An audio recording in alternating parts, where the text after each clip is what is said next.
कपिल राऊत आपल्या सोबत आहेत। कपिल, आपण बघतोय की आताच्या घडीची एक सगळ्यात मोठी घडामोड आहे। धनंजय मुंडेंवरील आरोपांच्या चौकशीसाठी आता समिती गठीत करण्यात आली आहे। स्वतः उपमुख्यमंत्री अजित पवारांनी ही समिती गठीत केली आहे। काय सांगशील सविस्तर, आणि या समितीमध्ये कोण कोण असण्याची शक्यता आहे त्याबद्दल काय माहिती आहे का?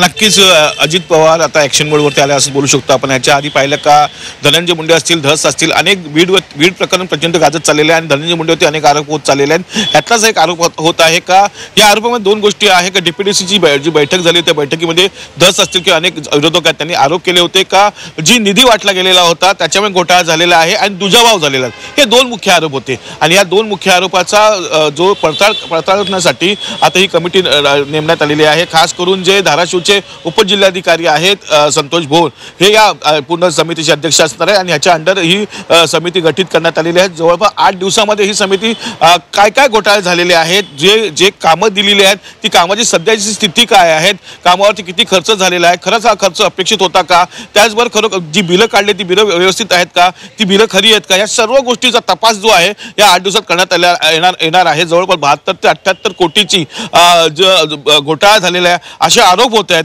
या सर्व गोष्टीचे आरोप आणि त्याच्यामुळे त्याचबरोबर काही विशिष्ट भागामध्ये ही कामं वळवण्यात आली आहेत। काही जिल्हे, काही जे भाग आहेत ते सर्वच गोष्टीपासून वंचित राहिलेले आहेत, निधीपासून वंचित राहिलेले आहेत, कामापासून वंचित राहिलेले आहेत, असाही एक दुजाभाव झालेला आहे। असे दोन वेगवेगळे आर्थिक घोटाळा आणि जो कामामध्ये झालेला दुजाभाव असे दोन मुद्दे आहेत या पूर्ण कमिटी समोर आणि या दोन्ही मुद्द्यावरती ही कमिटी तपास करणार आहे।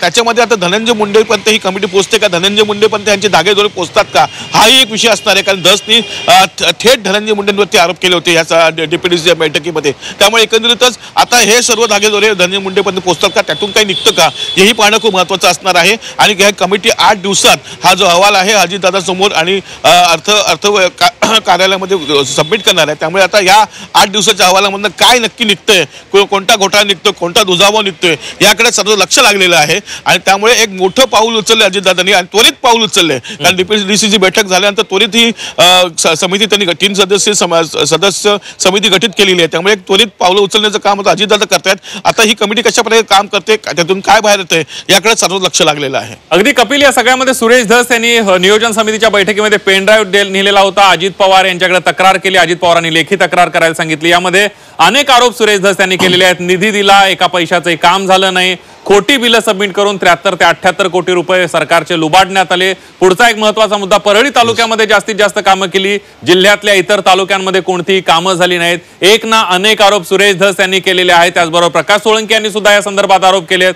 त्याचबरोबर संदीप क्षीरसागर यांनी सुद्धा या सगळ्या प्रकरणामध्ये आरोप केलेत आणि पालकमंत्री होते धनंजय मुंडे आणि त्यामुळे या समितीला आणि या चौकशीला विशेष महत्त्व प्राप्त झालंय। कपिल,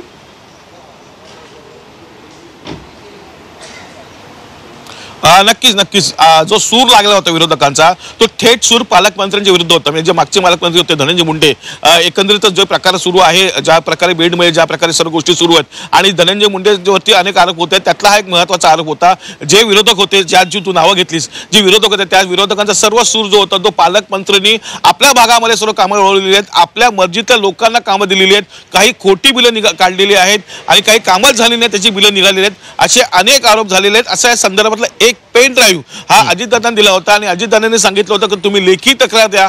त्या अनुषंगाने लेखी तक्रार ही देण्यात आली होती आणि एकदा अजितदादांकडे तक्रार गेली की ती मग आपल्या कार्यकर्त्यांची असो किंवा विरोधकांची असो, अजितदादा हा नक्कीच याच्यावरती विचार करतात, त्याच्यावरती नक्कीच ॲक्शन मोडवरती येतात आणि असं काहीतरी इथे दिसत आहे। अजितदादा ॲक्शन मोडवरती आलेले आहेत। जरी धनंजय मुंडे यांचं नाव जरी आलं असेल, धनंजय मुंडेंवरती जरी असे आरोप झाले असतील कारण ते पालकमंत्री होते आणि त्यामुळे या चौकशीमधून काय निष्पन्न होतंय ते बघणं सुद्धा अतिशय महत्त्वाचं ठरणार आहे। धन्यवाद तुम्ही दिलेल्या सविस्तर माहितीबद्दल।